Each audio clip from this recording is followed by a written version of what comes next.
Training in the Arctic Circle.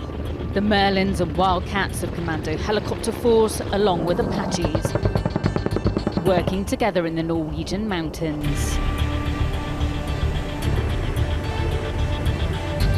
where the tundra and environment can be just as deadly as any potential enemy force.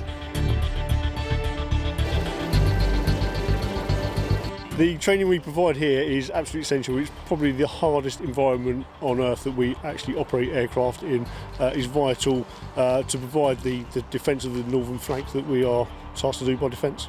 Operation Clockwork is based out of Bardufoss Air Station of the Royal Norwegian Air Force. The training it provides to personnel from Commando Helicopter Force means they are ready to operate in the high north at just a few days' notice.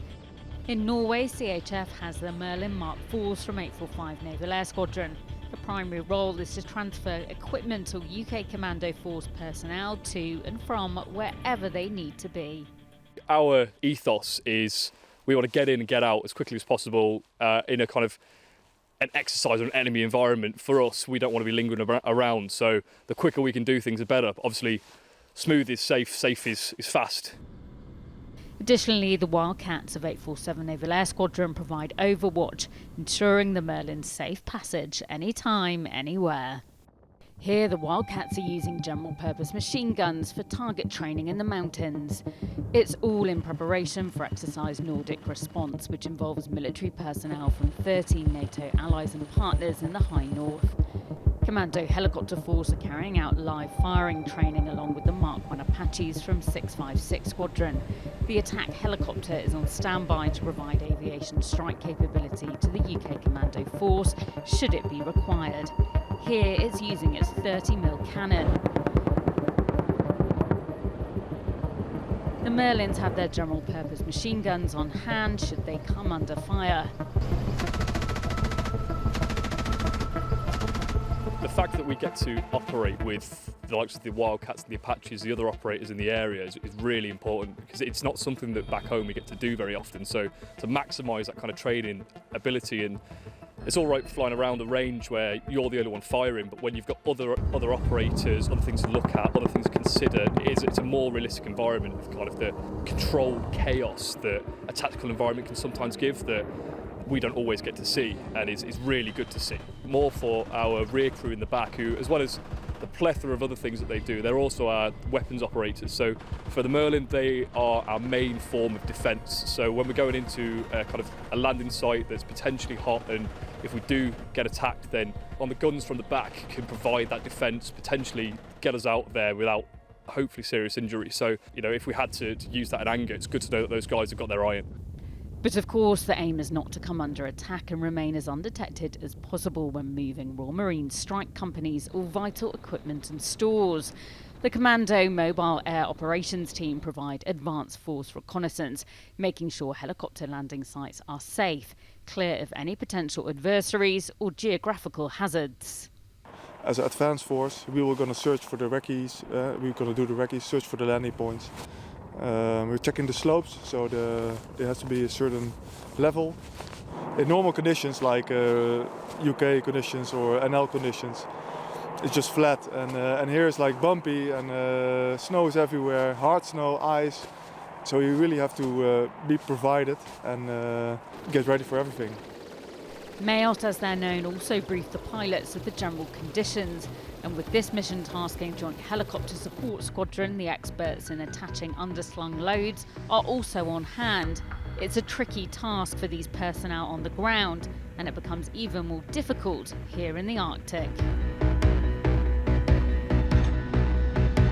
The downwash a Merlin helicopter creates not only flicks up snow and ice, the wind can be around 80 miles per hour, so the temperature can immediately plummet.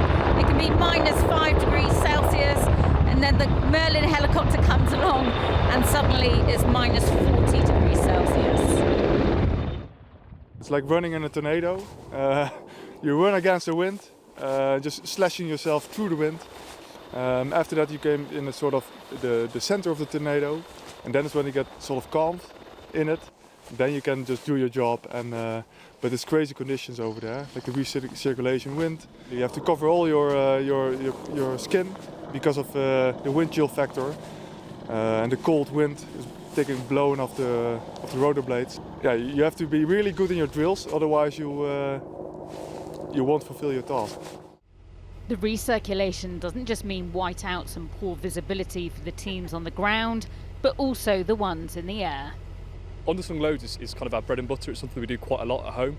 But taking that skill that we use at home and bringing it out here, obviously using the different techniques that you have to use to negate the fact that in the middle of a snow cloud you can't really see anything, is quite difficult. So for us, it's just about making sure that what we can see within that snow cloud, we stay visual with, so that we can hold a hover. You've really got to trust your skills. You've really got to trust the guys in the back that can see underneath the aircraft, the guy to the left that's also a pilot that's kind of monitoring you. You know, you've really got to trust yourself mainly. I'm always grateful to the guys on the ground that they can trust me hovering a 15-ton helicopter above them, knowing that I'm going to keep them safe. It really, trust is the right word. That trust and demand for exacting skills intensifies when you carry out any mission at night, especially in the high north with the unrelenting sub-zero conditions. Operation Clockwork has been training personnel from Joint Helicopter Command in this environment for decades, as the British military, along with NATO allies, works to protect the Nordic region. With the complex security challenges in Europe since Russia's invasion of Ukraine, this training is even more pertinent. Bryony Williams, Forces News, Norway.